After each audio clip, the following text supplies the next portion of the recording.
Oh crud, I'm gonna be late.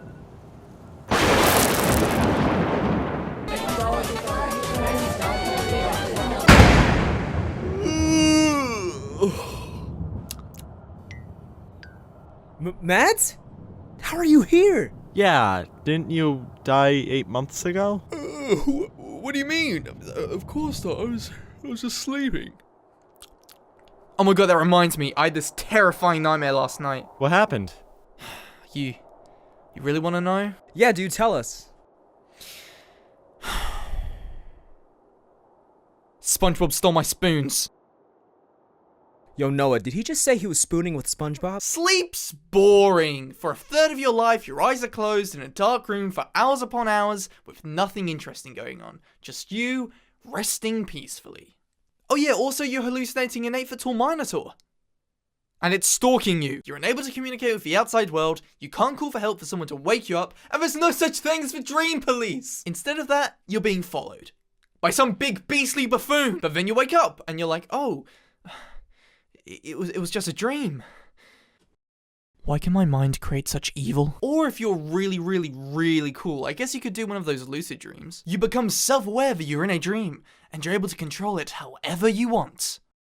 Also, can someone explain to me how that works? Do you just randomly get powered up, giving you the ability to do anything you want in the dream? Or also, come to think of it, what even makes you have a dream or a nightmare in the first place? Does anyone know? Well, last video, I asked you to tell me about your weirdest dreams or nightmares. And I can say now that all the comments you guys left weren't strange of the slightest and had a bunch of common tropes universally viewed as scary, like clowns, zombies, witches, haunted mansions, school.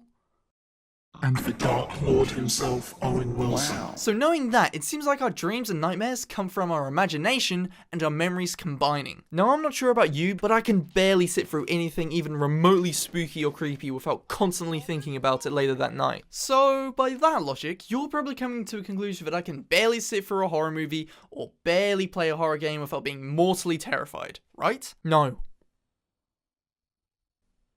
I'm just kidding, I was trying to be anticlimactic. If I'm watching a horror movie, I have to look up at the ceiling every time something scary happens. If I'm playing a horror game, it has to be in the smallest window possible on my screen. And also not actually the real horror game itself, but a multiplayer map on the game Gary's mod. Shoot him. Oh, nice. I just shot him. And if that was enough evidence that I can get scared really easily, when I was trying to write this script originally, I started listening to a spooky/creepy music players to get me in the mood and stuff.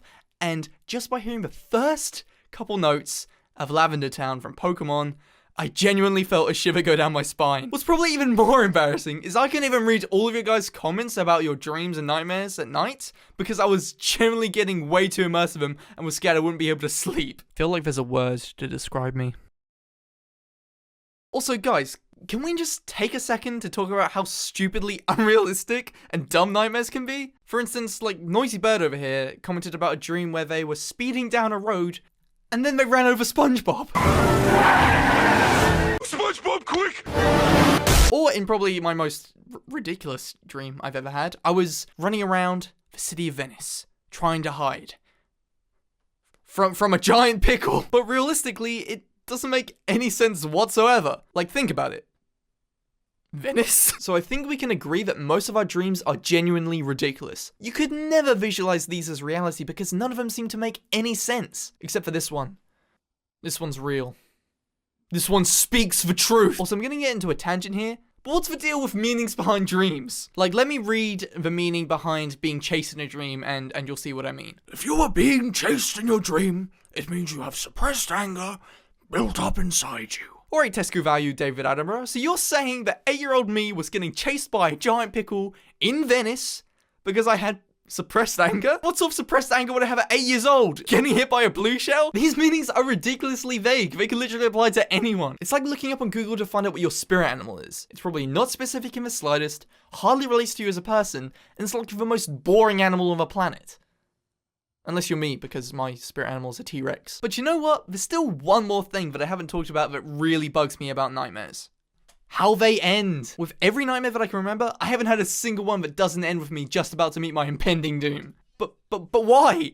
Why does that have to happen? If you're falling in your dream, you wake up just before you hit the ground. If you're getting chased in your dream, you wake up just as you've reached a dead end. If you're about to be eaten in your dream, you wake up just before you get munched. Now, of course, I'm not asking to be in these nightmares any longer. I don't think anyone would want that. But come on, dreams, could you at least wake us up a tiny bit earlier?